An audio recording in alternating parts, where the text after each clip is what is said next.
बिस्मिल्लाहिर्रहमानिर्रहीम। चलिए बेटा क्लास स्टार्ट करते हैं।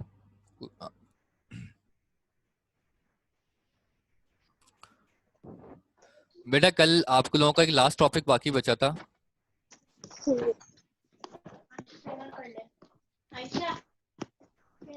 लाइट भी चला लगा रहा है ना केमिस्ट्री। बेटा ये माइक ऑफ कर लें प्लीज स्टूडेंट।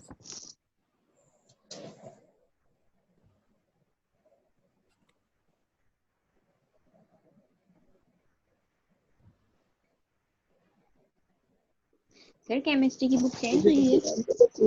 नहीं बेटा वही है। जो आपने कल हमें पढ़ाया था वो 2-3 टॉपिक तो यहाँ पे नहीं। बेटा पहली बात तो प्लीज जरा माइक ऑफ करें सारे स्टूडेंट्स अपना, और जिनको सवाल पूछना है सिर्फ वो ऑन रखिए अपना। कौन पूछ रहा था क्वेश्चन? सर मैं पूछ रही थी कल जो आपने टॉपिक पढ़ाए थे, जी जी वो जाबिर इब्ने हयान के बाद जो पढ़ाया था अल राजी और बैरूनी, जी जी। इसके बाद जो आपने पढ़ाया था वो टॉपिक नहीं है इसमें। इसके बाद मैंने एक मिनट देखता हूँ, ये पढ़ाया था, ये name of scientist contribution modern period. हाँ ये नहीं है इसमें। नहीं बेटा बुक में हैगा, चैप्टर नंबर 1 के अंदर ही है। आप जो है वो इसको दोबारा से चेक करिएगा, अलग से हेडिंग नहीं बनी हुई होगी शायद, वो थोड़ा थोड़ा करके लिखा हुआ है, एक्सट्रैक्ट करना पड़ता है उसमें से। ठीक है ओके सर, वो आपने ना ईमेल नहीं भेजी थी अपनी, तो हमने काम नहीं भेजा। बेटा, ईमेल तो मैंने ग्रुप पे सेंड की हुई है, चेक करें आप, मैं दोबारा कर दूंगा अभी। जी ठीक है, ग्रुप जी पे ईमेल एड्रेस सेंड किया हुआ है। ठीक है, जी। चलिए बेटा ये आपका लास्ट टॉपिक था, कल रह गया था, और the scientific approach in chemistry. ठीक है, science has developed through series of discoveries from many years. अच्छा, कल मैंने आपको बताया था कि कोई भी हम साइंटिफिक मेथड जब अप्लाई करते हैं तो साइंटिफिक मेथड या कोई भी इन्वेंशन, कोई भी डिस्कवरी ऐसे नहीं हो जाती कि फौरन सोचा और बना दिया। ठीक है, इसके ऊपर एक लॉन्ग एफर्ट होती है, सही है, कई सालों की, और काफी स्टेजेस से होकर गुजरती है, तब वो साइंटिफिक एक वो चीज जो है वो आगे इन्वेंशन या डिस्कवरी की फॉर्म में आती है। ठीक है, और इस एफर्ट के अंदर बेसिकली आपके 4 मेन स्टेप्स होते हैं। ठीक है, द फर्स्ट वन इज, पहला ऑब्जर्वेशन, दूसरा हाइपोथेसिस, तीसरा theory, and the fourth one is scientific law और प्रिंसिपल। पहला क्या है? ऑब्जर्वेशन। देखें, अब जैसे कल मैंने आपको एग्जांपल दी थी कि आपको एक कार बनानी है। ठीक है, तो एक कार बनाने के लिए आप फौरन जो है पार्ट्स वगैरह लाकर उसको जोड़ना और उसको बनाना स्टार्ट नहीं कर देंगे, बल्कि पहले क्या होगा, आपका काम जो सबसे पहला काम होगा, ऑब्जर्वेशन। ठीक है, कि जितनी अच्छी तरीके से आप चीजों को ऑब्जर्व करेंगे, आगे जाकर उन चीजों को असेंबल करना और उन चीजों का काम करना वो उतना ही आपके लिए आसान होगा।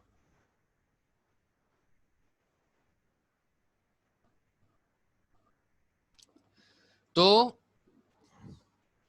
द फर्स्ट वन जो है वो आपका ऑब्जर्वेशन है, और ऑब्जर्वेशन के अंदर जो है आपका observation is a basic basic tool to elaborate a phenomenon varies from the person to person and depends upon person own skill and elaboration.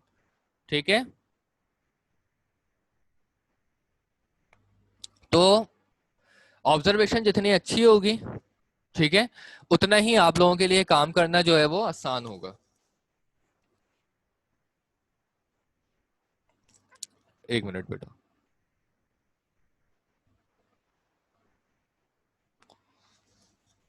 तो अब ऑब्जर्वेशन में देखें, ये जो वर्ड आ रहा है वो क्या है? Person to person and depends upon person own skills and elaboration. देखें, ऑब्जर्वेशन के लिए बंदे की अपनी स्किल्स बहुत जरूरी होती हैं। हर कोई एक अच्छा ऑब्जर्वर नहीं होता। हम रोजाना कितनी ही चीजों को ऑब्जर्व करते हैं, बट हम उससे कोई रिजल्ट नहीं निकाल पाते। हम सिर्फ वही काम करते हैं जो हमारे मतलब का हो। ठीक है, हमारी ऑब्जर्वेशन सिर्फ उसी पर फोकस होती है। ठीक है, हम रोजाना बाहर कार्स को चलता हुआ देखते हैं, सही है, रोजाना बाहर बाइक्स को चलता हुआ देखते हैं, लोगों को पढ़ाता हुआ देखते हैं। ठीक है, लेकिन उसकी जो है वो हम उनको सही तरीके से ऑब्जर्व करते ही नहीं है, क्योंकि वो हमारे इंटरेस्ट में नहीं होती। ठीक है, फॉर एग्जाम्पल मैं केमिस्ट्री मैथ्स पढ़ाता हूँ, ठीक है, अगर मैं किसी का बायोलॉजी का लेक्चर सुनूंगा किसी टीचर का, तो मैं उसमें इंटरेस्ट नहीं लूंगा। क्यों? क्योंकि वो मेरा सब्जेक्ट नहीं है, मेरी ऑब्जर्वेशन उसमें बेकार होंगी। बट अगर जो है मैं कोई मैथ की थ्योरी पढ़ता हूँ या केमिस्ट्री का कोई जो है वो इन्वेंशन चीज देखता हूँ, तो उसमें मेरी ऑब्जर्वेशन ज्यादा होंगी, क्योंकि वो मेरे सब्जेक्ट हैं। ठीक है, उनमें मेरा इंटरेस्ट होगा। तो ऑब्जर्वेशन सबसे पहले तो इस बात पर डिपेंड करता है कि आपका उस चीज में इंटरेस्ट कितना है। ठीक है, अब साइंटिफिक मेथड के अंदर पहला काम है ऑब्जर्वेशन। जब आप किसी चीज को अच्छे तरीके से ऑब्जर्व कर लेते हैं और उसके इन्स एंड आउट्स देख लेते हैं कि वो कैसी है, क्या उसका स्ट्रक्चर है, किस तरह की उसकी फॉर्मेशन है, एक्सेट्रा एक्सेट्रा, तो फिर आप अपने नेक्स्ट स्टेप पर आते हैं अच्छी ऑब्जर्वेशन के बाद। और वो स्टेप होता है आपका हाइपोथेसिस। हाइपोथेसिस में the explanation obtained by the pondering of a scientist after observing a phenomena which is still on a trial is called hypothesis. ठीक है, हाइपोथेसिस में क्या, अब जितनी भी चीजें उसने ऑब्जर्व की हैं, अब वो अपनी आसानी के लिए उसको लिखना स्टार्ट कर देता है। ठीक है, उसके नोट्स बनाना स्टार्ट कर देता है। ठीक है, जो कुछ भी आपने ऑब्जर्व किया उनके नोट्स बनाना स्टार्ट कर देगा, लिखना शुरू कर देगा। उसकी जो है वो अलग अलग जो है वो उसके ऊपर वर्किंग स्टार्ट, इन शॉर्ट ये कह लें कि आप उसके ऊपर वर्किंग स्टार्ट हो जाती है। ठीक है, लेकिन बहुत सारी इन्वेंशन ऐसी होती हैं जो कि ऑब्जर्वेशन तक ही रह जाती हैं और आगे कुछ होता ही नहीं है। सही है, बहुत सारी जो है ऐसी होती हैं जो ऑब्जर्वेशन के बाद हाइपोथेसिस पर चली जाती हैं, यानी उसके नोट्स वगैरह बन जाते हैं। ठीक है, लेकिन हाइपोथेसिस में भी क्या होता है कि हाइपोथेसिस में भी साइंटिस्ट खुद भी श्योर नहीं होता कि जो नोट्स वो बना रहा है वो सही है या गलत है। ठीक है, वो उनको अगेन एंड अगेन पढ़ता रहता है, उनके नोट्स बनाता रहता है, और उसके बाद फिर वो नेक्स्ट स्टेप पर आता है, जो कि स्टेप होता है, तो देखें यहाँ पर लिखा हुआ है कि which result further investigation and accumulation of more knowledge और फैक्ट्स। कि हाइपोथेसिस उसकी कंप्लीट नॉलेज नहीं होती, बल्कि वो मजीद उसमें इन्वेस्टिगेशन और फैक्ट्स एंड फिगर्स के मुताबिक वो नॉलेज हासिल करता रहता है। फिर आती है थ्योरी। देखें, अब थ्योरी एक ऐसी बात होती है जिसमें साइंटिस्ट जो होता है वो तकरीबन 70 से 80% श्योर होता है कि मैं जो काम कर रहा हूँ वो बिल्कुल ठीक है। सही है, साइंटिस्ट आपका 70 से 80% श्योर होता है कि अब जो मैंने चीज ऑब्जर्व की और उसके हाइपोथेसिस के प्रोसेस से गुजार दिया, तो अब जो मेरा काम है वो होता है उसका थ्योरी का। और थ्योरी में फिर वो देखता है कि थ्योरी में क्या होता है कि जो कुछ भी the hypothesis which is supported by a large number of different type of observation and experiment given by many scientist is known as theory. अब वो अपने काम को थोड़ा थोड़ा उसका एक्सपेरिमेंट भी करना शुरू करता है। सही है, जैसे एक कार बनानी है, उसको ऑब्जर्व किया, ऑब्जर्व करने के बाद उसने हाइपोथेसिस बनाई, और हाइपोथेसिस के बाद उसके डिजाइन बनाना स्टार्ट कर दिए। ठीक है, उसके स्ट्रक्चर बनाना स्टार्ट कर दिए। ठीक है, उसकी टेस्टिंग स्टार्ट कर दी। कार तो हाइपोथेसिस में बना ली उसने, लेकिन अभी भी वो श्योर नहीं है कि ये पूरी तरह सही है या नहीं, इसमें गलतियां क्या क्या होंगी। ठीक है, क्या पता ऑयल ज्यादा कंज्यूम करती हो, क्या पता जल्दी हीटअप कर लेती हो। सही है, क्या पता उसकी स्पीड कम हो, क्या पता ज्यादा स्पीड देने पर एक खास लिमिट से ज्यादा स्पीड देने पर उसमें आग लग जाए। ठीक है, तो अभी तक वो श्योर नहीं है अपनी हाइपोथेसिस के अंदर।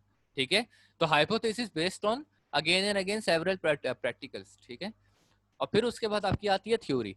अब जब वो अपने अच्छे तरीके से टेस्टिंग कर लेता है और तमाम चीजें उसको सही लगती हैं, तो फिर वो थ्योरी बनाना शुरू करता है।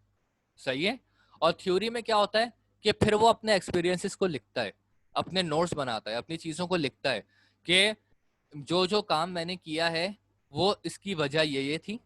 ठीक है, और जो जिस जिस तरीके से मैंने अपना काम किया है, इस मेथड से अगर दूसरे लोग भी काम करें तो वो भी कार बना सकते हैं। ठीक है, तो ये उसकी अपनी थ्योरी होती है जिसमें वो खुद श्योर होता है, लेकिन अब अगला स्टेज क्या होता है कि दूसरे भी श्योर होने चाहिए। सही है, साइंटिस्ट खुद तो अपनी बात में श्योर होता है कि हाँ मैं बिल्कुल ठीक कर रहा हूँ और मैंने जो कार बनाई है बिल्कुल ठीक बनाई है, लेकिन अब जो है वो जो अगला स्टेप आता है वो आता है साइंटिफिक लॉ और प्रिंसिपल का। और इसमें क्या होता है कि अब दूसरे दूसरे साइंटिस्ट उसकी बात को चेक करते हैं। सही है, दूसरे साइंटिस्ट जो कुछ भी उसने थ्योरी दी है उसको चेक करते हैं कि क्या ये सही बोल रहा है, या ऐसा तो नहीं है कि इसकी थ्योरीज में कोई गलतियां हैं, और गलतियां निकलती भी हैं। आप केमिस्ट्री में अभी कितने सारे लॉस पढ़ोगे कि एक लॉ पहले सही था लेकिन अगले साइंटिस्ट ने आके बता दिया कि वो गलत है। अब जो पहला वाला साइंटिस्ट है जिसने लॉ दिया था वो तो यही समझता रहा कि वो बिल्कुल सही है, लेकिन अगले ने आकर उसमें गलतियां निकाल ली, क्योंकि हमें अक्सर अपनी गलतियां खुद नजर नहीं आती, ठीक है, लेकिन दूसरा उसको पॉइंट आउट कर लेता है। तो थ्योरी के अंदर साइंटिस्ट अपनी बात पे तो श्योर होगा, लेकिन दूसरा जो है वो उसको पॉइंट आउट, दूसरा कोई साइंटिस्ट उसमें गलती निकाल सकता है। और अगर अगर उसमें कोई गलती नहीं निकलती और उसकी तमाम थ्योरी बिल्कुल सही होती है तो फिर वो साइंटिफिक लॉ बन जाता है।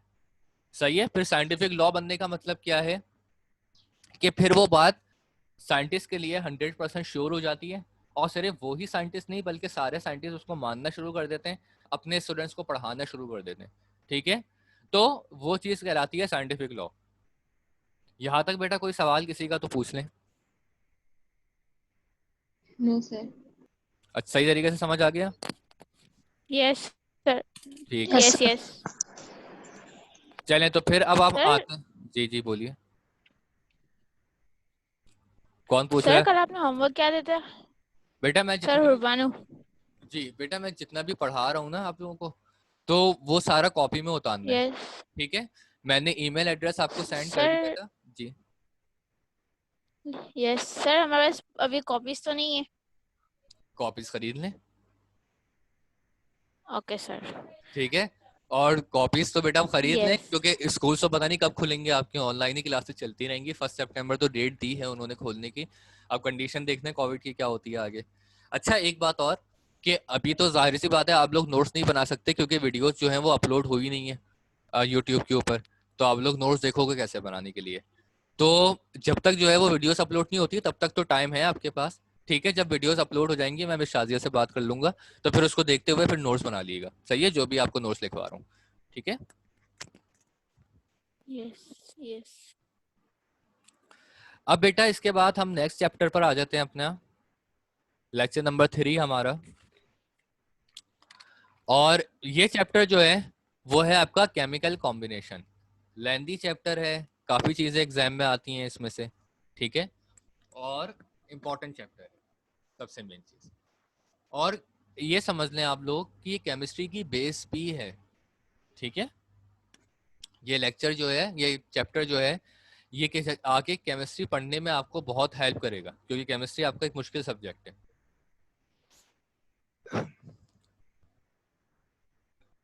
देखें, सबसे पहले आपका आता है केमिकल रिएक्शन। पहले तो ये बताएं केमिकल रिएक्शन क्या होता है। अगर हम केमिकल रिएक्शन की डेफिनेशन पूछें किसी से, तो केमिकल रिएक्शन को हम किस चीज को हम केमिकल रिएक्शन कहते हैं? सर दो जो केमिकल मिलाते हैं उनका जो रिएक्शन होता है। Very good, very good. तो केमिकल रिएक्शन से जो हमारे जहन में आता है वो ये कि दो या दो से ज्यादा केमिकल जब आपस में मिलते हैं तो उनसे एक न्यू सब्सटेंस फॉर्म होता है। पुराने वाले सब्सटेंस का स्ट्रक्चर चेंज हो जाता है और उसकी जगह जो है वो एक नया सब्सटेंस बनता है, जिसको हम कहते हैं केमिकल रिएक्शन, ठीक है। जैसे कि ये आपका आयरन है, और जो नया सब्सटेंस बनता है उसकी प्रॉपर्टीज बिल्कुल चेंज होती हैं, उसका स्ट्रक्चर बिल्कुल चेंज होता है। सम टाइम वो सॉलिड से लिक्विड में कन्वर्ट हो चुका होता है, some time liquid to gas बन चुका होता है, some time gas to liquid बन चुका होता है, तो उसकी फिजिकल स्टेट भी चेंज हो जाती है। अब इसमें आप लोगों के पास केमिकल रिएक्शन के अंदर एग्जाम्पल जैसे है कि आयरन, आयरन जब ऑक्सीजन के साथ कंबाइन होता है तो वो बनाता है फेरिक ऑक्साइड, तो ये एक एग्जाम्पल दी हुई है केमिकल रिएक्शन की। मैग्नीशियम जब आपका ऑक्सीजन के साथ कंबाइन होता है तो ये बना देता है मैग्नीशियम ऑक्साइड, ठीक है, ये केमिकल रिएक्शन की एग्जांपल है। अब लॉस ऑफ केमिकल रिएक्शन देखें, हर चीज किसी न किसी लॉ के तहत काम कर रही होती है, ठीक है। तो इसी तरह केमिकल रिएक्शन के भी लॉज होते हैं और इसके 4 बेसिक लॉज होते हैं, ठीक है, किसी भी केमिकल रिएक्शन के। Chemistry deals with the chemical reaction.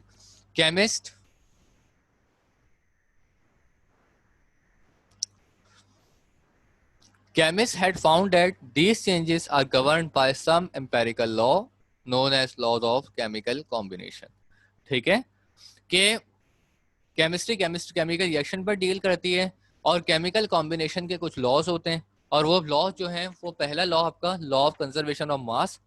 It is very important, सही है, एग्जाम में बहुत ज्यादा रिपीट हो रहा होता है ये लॉ, ठीक है। दूसरा आपका लॉ ऑफ कांस्टेंट कॉम्पोजिशन या law of definite proportion, third one is law of multiple proportion, and fourth one is law of reciprocal proportion.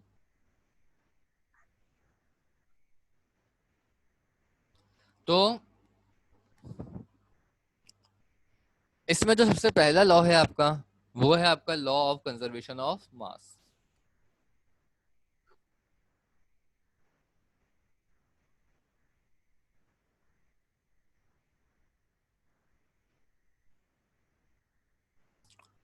अब देखें बेटा, ये लॉ जो है वो एक साइंटिस्ट है लेबुशियर। लेबुशियर ने ये लॉ दिया था 1785 में, और जिसको हम लॉ ऑफ कंजर्वेशन ऑफ मास कहते हैं। और इस लॉ के अकॉर्डिंगली क्या था कि matter can neither be created nor be destroyed by a chemical change, या in any chemical reaction the initial mass of reacting substance is equal to the final mass of product. तो देखें बेटा, इसमें होता यह है कि जब भी हम किसी भी केमिकल रिएक्शन को करते हैं, कोई भी केमिकल चेंज हम प्रोड्यूस करते हैं, तो मास हमेशा कांस्टेंट रहता है। बिफोर रिएक्शन और आफ्टर रिएक्शन उसका मास जो होता है वो बिल्कुल कांस्टेंट होता है, उसमें किसी किस्म की चेंजेस नहीं आती, ठीक है।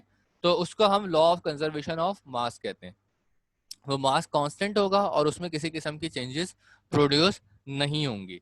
देखें, ये वैसे भी हमारे नेचर का रूल है कि एक और जैसे आप लॉ पढ़ेंगे आगे कि energy neither be created nor be destroyed during a chemical change, सही है, during a reaction it only transfer from one form to another form. कि एनर्जी जो होती है वो कभी भी चेंज नहीं होती, बल्कि वो एक फॉर्म से दूसरी फॉर्म में कन्वर्ट होती रहती है, सही है। जस्ट लाइक प्लांट्स वगैरह हैं, जब प्लांट्स की रूट्स होती हैं जमीन के अंदर, जब प्लांट्स की रूट्स सालों रहती हैं तो वो जल जाती हैं, जब उनका लाइफ टाइम खत्म हो जाता है वो जल जाती हैं, सही है, बर्न हो जाती हैं। बर्न होने के बाद फिर वो जमीन के अंदर फॉसिल्स बन जाती हैं, फ्यूल्स बन जाती हैं। फॉसिल्स बनने के बाद फिर वो जो जमीन के अंदर जो है वो फ्यूल बनना स्टार्ट होती हैं, ठीक है। कभी वो गैस बन जाती हैं, डिपेंड करता है नेचर के ऊपर और एरिया के ऊपर। कभी वो गैस बन जाती हैं, कभी वो ऑयल बन जाती हैं, पेट्रोल वगैरह बन जाती हैं, सही है, क्रूड ऑयल बन जाती हैं। तो है तो प्लांट आपकी क्या है, एनर्जी है ना, बेसिकली ऑब्जेक्ट है प्लांट। अब उसकी एनर्जी जब प्लांट खत्म हो गया तो ये मतलब नहीं है कि उसकी एनर्जी खत्म हो जाएगी, बल्कि उसकी एनर्जी अपने आप को एक दूसरी फॉर्म में ट्रांसफर कर लेगी, ठीक है। और यही चीज मास के लिए भी आता है, ठीक है। जैसे एनिमल्स या ह्यूमंस जब मर जाते हैं, सही है, तो उनकी बोन्स हम कब्र में दफना देते हैं, ठीक है। फिर उनकी बोन्स एक सालों के बाद उनकी बोन्स भी आहिस्ता आहिस्ता खत्म हो जाती हैं, सारी जमीन में डिजोल्व हो जाती हैं, फिर वो as a form of fuel convert होना शुरू हो जाती हैं। मुख्तलिफ किस्म के केमिकल्स फ्यूल्स की फॉर्म में कन्वर्ट हो जाएंगी, कोल की फॉर्म में कन्वर्ट हो जाएंगी, ऑयल की फॉर्म में कन्वर्ट हो जाएंगी। तो एनर्जी कभी भी खत्म नहीं होती, वो एक फॉर्म से दूसरी फॉर्म में कन्वर्ट होती है, और यही हिसाब मास का भी होता है। हम कोई भी फूड इनटेक करते हैं अपनी बॉडी में, खाते हैं, तो क्या होता है, वो जो फूड का मास होता है वो सारा क्या होता है, हमारी बॉडी के मास में जो है वो कन्वर्ट होना स्टार्ट हो जाता है, सही है। हमारी जो है हम जब खा रहे होंगे वो हमारी एनर्जी बनाने में जो है वो जो है कन्वर्ट होना शुरू हो जाएगा, प्रोटीन बनाएगा, कार्बोहाइड्रेट बनाएगा, फैट्स बनाएगा, सही है। जो एक्स्ट्रा होगा वो एक्सक्रीट हो जाएगा, ठीक है, ब्लड की फॉर्मेशन में इस्तेमाल होगा। बट क्या कि मास खत्म नहीं हो रहा, वो सिर्फ अपनी शेप को चेंज कर रहा है। फॉर एग्जाम्पल एक एग जो हम नाश्ते में खाया हमने, सही है, वो एग बाद में किस फॉर्म में कन्वर्ट हो गया, प्रोटीन में कन्वर्ट हो गया, कार्बोहाइड्रेट में कन्वर्ट हो गया, फैट्स में कन्वर्ट हो गया, ठीक है। तो उसने अपनी सिर्फ फॉर्म चेंज कर ली, खुद इटसेल्फ जो है वो उसका मास खत्म नहीं हुआ। तो यही लॉ ऑफ कंजर्वेशन ऑफ मास है कि मैटर ना तो डिस्ट्रॉय होता है ना चेंज होता है, बल्कि वो एक फॉर्म से दूसरी फॉर्म में मास कन्वर्ट हो जाता है। यानी इनिशियल और फाइनल प्रोडक्ट जो होती है बिफोर एंड आफ्टर रिएक्शन वो सेम रहती है। इसको प्रैक्टिकली वेरीफाई किया लैंडोल्ट ने, एच लैंडोल्ट ने, जिसको हम कहते हैं लैंडोल्ट एक्सपेरिमेंट।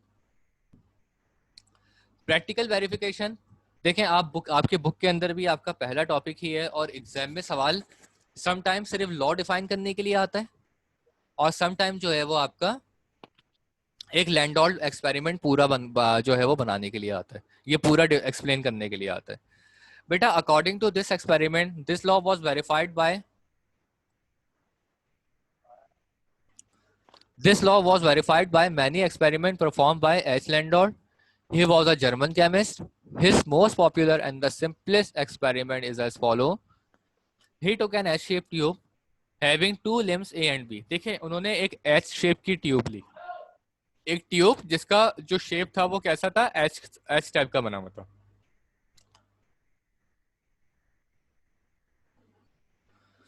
अच्छा, अब उस ट्यूब के अंदर दो लिम्स थे, यानी दो बॉक्सेस थे, होल्स थे, खाने थे, ठीक है, एक ए था और एक बी था, ठीक है। उसने पहले वाले में AgNO3 रखा, जिसको हम कहते हैं सिल्वर नाइट्रेट केमिकल है, ठीक है। दूसरे वाले में HCl रखा, सही है, जिसको हम कहते हैं हाइड्रोक्लोरिक एसिड, जो कि आपका एसिड है। अब दोनों ट्यूब्स के अंदर एक होल में उसने रखा AgNO3 और दूसरे में रखा आपका HCl। फिर उसके बाद उसको शेक कर दिया, ठीक है। जब उनको शेक किया, हिलाया, मिक्स किया, तो मिक्स करने की वजह से ये दोनों केमिकल्स जो है वो एक Ag जो है वो क्लोरीन के साथ, क्योंकि सिल्वर के ऊपर पॉजिटिव चार्ज होता है, क्लोरीन के ऊपर नेगेटिव चार्ज होता है, ठीक है। तो सिल्वर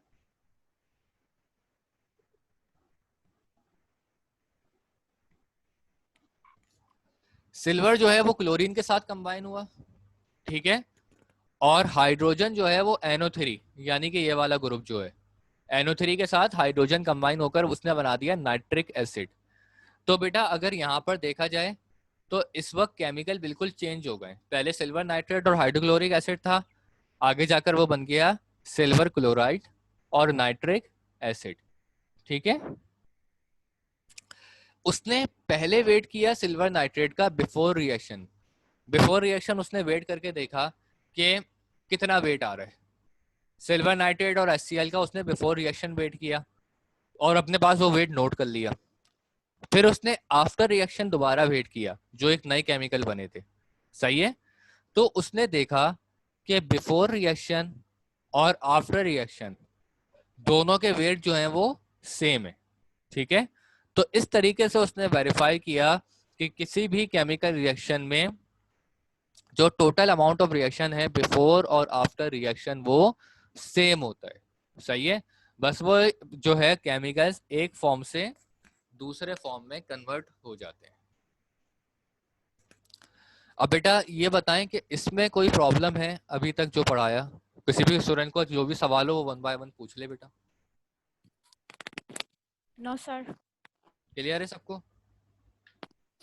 यस।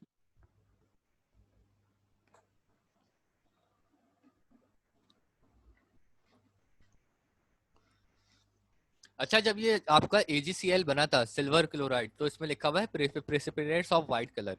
प्रेसिपिटेट्स कहते हैं बेटा बेसिकली ये फ्यूम्स बनते हैं, यानी समझ लें आप धुआं टाइप का, ठीक है। तो वो वाइट कलर के फ्यूम्स निकलते हैं पूरे ट्यूब में। अब इसी का देखें एग्जाम में तो आप लोगों को जो है ना, जब अगर ये सवाल आता है तो आपको यहाँ से स्टार्ट करना होगा, लॉस ऑफ कंजर्वेशन ऑफ मास, ठीक है। ये वाली लाइन बेशक नहीं लिखिएगा, मैंने इसलिए इसको एक्सप्लेन भी नहीं किया, ठीक है। तो ये दो आपको स्टेटमेंट लिखनी है लॉ ऑफ कंजर्वेशन ऑफ मास की, ठीक है, और उसके बाद जो है वो आपको ये वाला अपना एक्सपेरिमेंट लिखना है कि this law is verified by H Landolt और जर्मन केमिस्ट, ये सारा ठीक। और जो एच शेप ट्यूब की फिगर है वो आपकी बुक में मौजूद है, तो अगर आप बुक में देखेंगे तो वो आपको ट्यूब की फिगर मिल जाएगी, ठीक है। एग्जाम में फिगर ड्रॉ नहीं करनी होती है, आपके समझाने के लिए। अब देखिए बेटा इसी लॉ को यहाँ पर मैंने आप लोगों के लिए एक्सप्लेन किया हुआ है, ये एग्जाम में नहीं लिखना, लेकिन ये जो लॉ ऑफ कंजर्वेशन ऑफ मास है इसको प्रैक्टिकली वेरीफाई कैसे करेंगे वो मैंने आप लोगों के लिए जो है आसानी के लिए यहाँ पर करके दिखाया हुआ है, ठीक है। ताकि आपको समझ आ जाए कि मास किस तरह सेम रहता है, ठीक है, केमिकल के कंबाइन होने के बाद भी, क्योंकि अगर अभी भी कोई प्रॉब्लम है तो वो आपको इससे क्लियर हो जाएगी इंशाल्लाह। तो देखें बेटा, सबके एटॉमिक मासेस सबके जो है वो एटॉमिक मासेस हैं हर एलिमेंट के। पहले तो सिल्वर का एटॉमिक मास होता है 108, क्लोरीन का एटॉमिक मास होता है 35.5, नाइट्रोजन का एटॉमिक मास होता है 14, ऑक्सीजन का एटॉमिक मास होता है 16 और हाइड्रोजन का एटॉमिक मास होता है 1। सही है।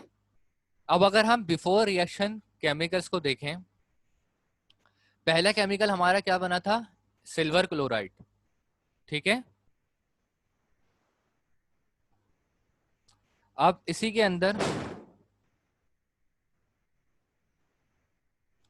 आप इसका उलट कर लें, ठीक है, या इसमें जो है वो पहले हमारा AgNO3 बना था और फिर क्या बना था, AgNO3 और HCl हमारे पास मौजूद था, और रिएक्शन होने के बाद ये क्या बन गया, सिल्वर क्लोराइड और नाइट्रिक एसिड। सही है। AgNO3 और HCl मौजूद था, ये बन गया सिल्वर क्लोराइड और नाइट्रिक एसिड बनना। आप इसको सिंपली इस तरह भी कर सकते हैं कि AgCl और HNO3 आपस में कंबाइन हुए, जब इनको कंबाइन करवाया तो क्या बन गया, नाइट्रिक सिल्वर नाइट्रेट और हाइड्रोक्लोरिक एसिड। ये आपका बिफोर रिएक्शन है, ये आपका आफ्टर रिएक्शन है, ठीक है। अब AgCl का अगर हम एटॉमिक मास टोटल निकालें तो बेटा एटॉमिक मास को ऐड करने का रूल होता है, क्योंकि आप लोगों के लिए तो ये चीज़ बिल्कुल नहीं होगी एटॉमिक मासेस की ऐड किस तरह करते हैं। तो उसका रूल होता है कि जो भी एटॉमिक मास आपका गिवन है वो गिवन होगा आपके पास, ठीक है, या आपको कुछ की वैल्यूज याद करके जानी है। वो जाहिर सी बात है, जब आप केमिस्ट्री आहिस्ता आहिस्ता पढ़ेंगे आगे तो आपको वैल्यूज याद हो जाएंगी। तो सिल्वर का 108 होता है, क्लोरीन का जो है वो 35.5 होता है। हम इन दोनों के एटॉमिक मासेस को आपस में प्लस कर लेते हैं। 108 प्लस 35.5 ये किसके बराबर हो गया, 143.5 के बराबर, ठीक है। दोनों को ऐड किया, फिर रिएक्शन साइड पर HNO3 भी है, सही है। तो HNO3 में हाइड्रोजन का होता है 1, यहाँ पर 1 लिखा, बीच में प्लस की साइन। फिर ऑक्सीजन का होता है, सॉरी नाइट्रोजन का होता है 14, तो यहां पर आपने 14 लिखा, बीच में प्लस की साइन। और ऑक्सीजन का होता है आपका 16, ठीक है। अब बेटा देखें 16 जो है, 16 के साथ क्या आ रहा है 3, ऑक्सीजन के साथ क्या आ रहा है आपका 3 आ रहा है, तो 16 मल्टीप्लाई बाय 3 आपका हो जाएगा 48, ठीक है। 48 में आपने 14 ऐड किया प्लस 1, ये क्या हो गया टोटल आपका 63, ठीक है। अब बिफोर रिएक्शन इन दोनों के एटॉमिक मासेस को अगर हम आपस में ऐड कर लें तो 143.5 और 63 ये दोनों आपस में ऐड होकर क्या होगा 206.5, ठीक है। ये टोटल एटॉमिक मास किसका निकला है बिफोर रिएक्शन। अब अगर हम आफ्टर रिएक्शन की तरफ आते हैं तो ये आपका हो गया सिल्वर नाइट्रेट प्लस HCl, ठीक है। तो सिल्वर नाइट्रेट में वही चीज दोबारा 108 प्लस नाइट्रोजन आपका 14 प्लस आपका ऑक्सीजन आपका 16 मल्टीप्लाई बाय 3, तो 16 मल्टीप्लाई बाय 3 आपका क्या हो गया 48, ठीक। तो ये टोटल आपका ऐड किया आपने, क्या हो गया आपका 170। अब हम HCl की तरफ आते हैं, तो HCl आपका 1 प्लस 35.5, तो ये टोटल आपका हो गया 36.5। अब अगर आप इन सबको आपस में ऐड कर लें तो ये क्या हो जाएगा आपका 206.5। क्लियर है बात। तो अगर इसमें आप लोगों के पास कोई प्रॉब्लम हो तो वो बताएं। No sir.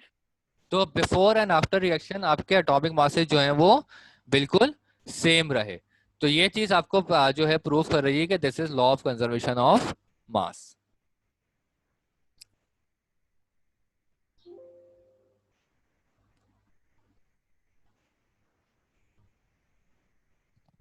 सर जी बेटा। सर फिगर नंबर 2.2 बनानी है ना। जी फिगर नंबर 2.2 आप उसमें बनाएंगे अपने। मैं एक मिनट दूसरे जो है टॉपिक निकाल रहा हूँ आपका।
अब बेटा आपका नेक्स्ट टॉपिक जो है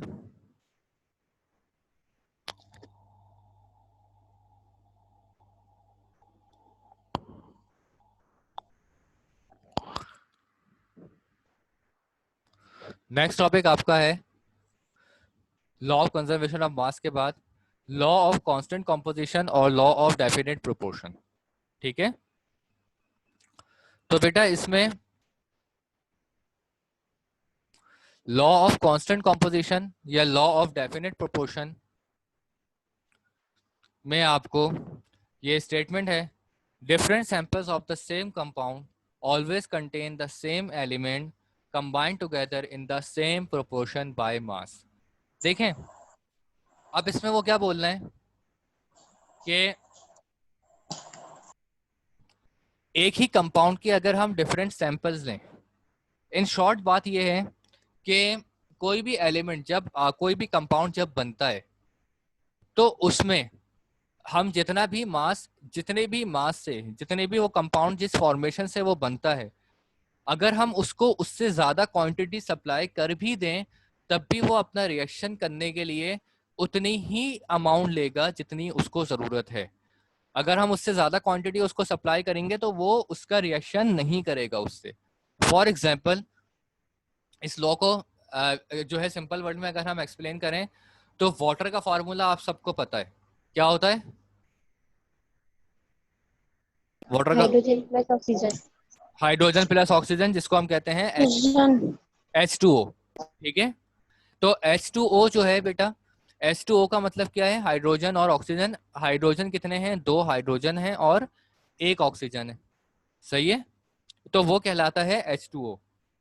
अब अगर आपके पास हाइड्रोजन, H2O का अपना फॉर्मूला क्या है? अगर हम इसका एटॉमिक मासेस को निकालें तो हाइड्रोजन का एटॉमिक मास होता है 1 मल्टीप्लाई बाय 2 यानी कि 2 और ये 16, तो 1:8 का रेशो आ जाएगा, डिवाइड करेंगे तो 2 1 2 2 8 16 1:8 बाय पार्ट्स। यानी कि एक पानी जो मिलकर बनता है वो H2O से बनता है, यानी 2 हाइड्रोजन और 1 ऑक्सीजन। अब अगर फॉर एग्जांपल आप उसको 4 हाइड्रोजन दे दें और 5 हाइड्रोजन ऑक्सीजन दे दें, सही है, तो इसका मतलब नहीं है कि पानी का फॉर्मूला जो है वो H4O5 हो जाएगा, क्योंकि हमने 4 हाइड्रोजन दे दिए और 5 ऑक्सीजन दे दिए, तो वो H4O5 नहीं होगा बल्कि वो H2O ही रहेगा। वो उन 4 हाइड्रोजन में से सिर्फ 2 हाइड्रोजन लेगा और उन 5 ऑक्सीजन में से सिर्फ 1 ऑक्सीजन लेगा। ठीक है, और बनाएगा क्या? H2O ही बनाएगा, सही है, वो अपनी फॉर्मेशन को, अपने स्ट्रक्चर को चेंज नहीं करेगा, सही है। अगर आप उसको ज्यादा भी सप्लाई कर दो तब भी वो उतनी ही अमाउंट लेगा, जो उसका अपना कोई भी कंपाउंड उतनी ही अमाउंट से बनेगा जितनी उसकी प्रॉपर जो है वो है आपका, जितनी उसकी रिक्वायरमेंट है। और अगर आप ज्यादा सप्लाई करते भी हो तो जितना भी बाकी रिमेनिंग होगा वो अलग हो जाएगा। ठीक है, वो उसके साथ कंबाइन नहीं होगा, वो सेपरेट हो जाएगा। कोई सवाल बेटा इसमें? अब इसी को जो है इन्होंने एक्सपेरिमेंटल वेरिफिकेशन भी की थी। स्वीडिश केमिस्ट ने J Berzelius perform an experiment to solve proof this law. ठीक है, 10 ग्राम ऑफ लीड उन्होंने लिया, उसको हीट किया सल्फर के साथ और 1.56 gram of sulphur combined to give 11। देखें 10 ग्राम ऑफ लीड केमिकल है, वो एलिमेंट है, सही है, उसको हीट किया सल्फर के साथ 1.56 ग्राम ऑफ सल्फर, तो उसने बना दिया लीड सल्फाइड। और लीड सल्फाइड को हम ये कहते हैं PbS, सही है, लीड सल्फाइड होती है आपकी PbS। और इसका एटॉमिक मास क्या होता है? 11.56 ग्राम। और लीड सल्फाइड इतने ही एलिमेंट से मिलकर बनती है, जिसमें 10 ग्राम लीड होना चाहिए और 1.56 ग्राम सल्फर होना चाहिए। अब अगेन उन्होंने लीड क्या कर दी? ज्यादा कर दी। पहले क्या थी? 10 ग्राम थी, अब क्या हो गई? 18 ग्राम। 18 ग्राम लीड ली और 1.56 ग्राम ऑफ सल्फर लिया, तो अब की बार भी जो लीड कंबाइन हुई वो 11.56 ही हुई, और जो रिमेनिंग थी, रिमेनिंग लीड क्या हो गई? वो अलग हो गई, क्योंकि उन्होंने तो 18 ग्राम ली थी ना, तो लीड अभी भी जो है वो 10 ग्राम ही यूज हुई और 8 ग्राम जो रिमेनिंग लीड थी वो आपकी अलग हो गई, सही है, सेपरेट हो गई, वो रिएक्शन में काम नहीं आई। तो यही चीज जो है वो आपका लॉ ऑफ कांस्टेंट कंपोजिशन या डेफिनेट प्रोपोर्शन कहलाता है, कि हम हमारे पास जितने भी जो कंपाउंड होगा वो अपने एक फिक्स रेशो के हिसाब से ही बनता है। अगर हम ज्यादा सप्लाई कर रहे हैं तो वो ज्यादा उसके साथ कंबाइन नहीं होगा, बल्कि वो अलग हो जाएगा। और कंपाउंड उतनी ही जो है वो एलिमेंट से मिलकर बनेगा जितनी उसकी रिक्वायरमेंट है। तो बेटा इसमें कोई सवाल? नो। ठीक है बेटा, तो कल मैं इसको पावर पॉइंट पे कन्वर्ट करके आप लोगों को दे दूंगा। वो आज मैंने लेक्चर बनाया नहीं था। ठीक है, तो बस फिर बेटा एंड करते हैं। कल क्लास अपने टाइम पर ही होगी। आज तो कुछ प्रॉब्लम की वजह से नहीं हो सकी थी क्लास। ठीक है, ओके। अल्लाह हाफिज। हाँ।